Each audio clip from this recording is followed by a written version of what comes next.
why I just love this film. I don't have questions good enough, but we'll try, okay? Yeah. Our answers wouldn't be good enough, so you don't have to worry. You know, I mean, do you know you're in a remarkable film? Did you know going in, or are all films the same going on? No. It was a remarkable script. Why? So, why? Yeah. I know why, but I'm curious. It was a wonderful story to begin with, and a unique story to begin with, and then Frank's adaptation of it, and what he chose to leave out, and how he chose to structure and organize it. His clarity, his humanity, the size of the issues, whatever it is in a script that compels one, that engages you in the story. It's one thing to tell a story.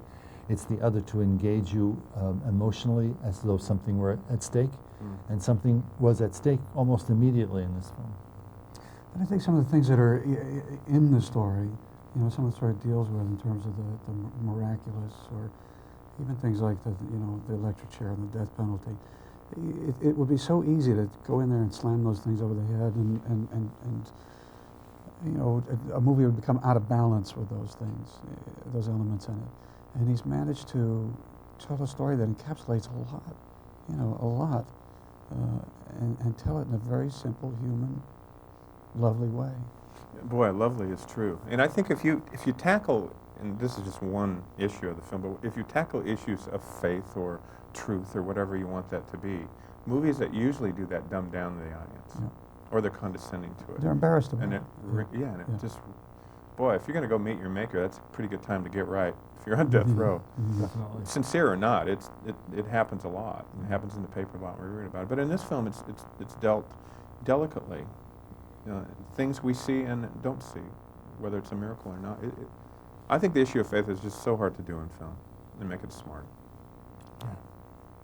It is, and you get the sense that people want to apologize for it a lot, and even in our lives, when you start bringing up stuff like that, there's an uncomfortableness about it, and I'm so glad that you can have something like this in a film of this scale with these kind of people, and Because it is important to people. yeah. Oh, definitely. It's often, you know, as the wonderful thing about it as a metaphor, of course, it allows the exploration of this without having to particularize it, and therefore affront people's own particular opinions and comprehension of what faith is for them in their life. So as a metaphor, the Green Mile, of course, is death row, but the Green Mile is the mile that we all tread. We're all walking that mile. We all end the same way, whether it's an execution or just a quiet death. It's still the end. You still have to do the right thing to get there and have it have some, not meaning, just some value. Could you do in real life what your characters do? No, I can't. I couldn't. I would not make the choice to do that. So, and specifically because I'm a guard working on death row. Yes. And I think secretly the man I'm playing does not believe that what he's doing is right either. I don't. By the end, he has to make a decision about what he's doing. But I believe that he thinks if it's going to be done, he's going to make sure it's done in absolutely the best and most responsible way. See, I think everybody is capable of doing those jobs. Sure. What happens is how they do the job, what the cost is. And there are a lot of jobs that I would say, oh, I can't do that job. But of course, if I had to, I would do the job. They have to do the job because it's the Depression. Jobs are scarce. They've made the choice. They're in it. They're doing it. So what they do is they, of course, contextualize in such a way that makes it possible to go on with this horrendous job, which we also all do. The movie business is not always the way people experience it from the outside. From the inside, you have to come to terms with it.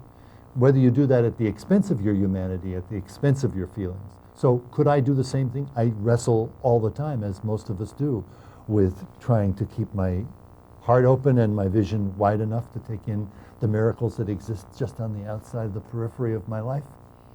Isn't it amazing that we all have to come to grips with what we do, no matter what we do, at some point to say, boy, do I really want to do this? Or am I in the right film? Or are these good decisions? We make them and we live with them. Amazing. Nice to see you. Thanks. Nice to Yeah, see I'm you. proud of both of you. Thank you. Very good work.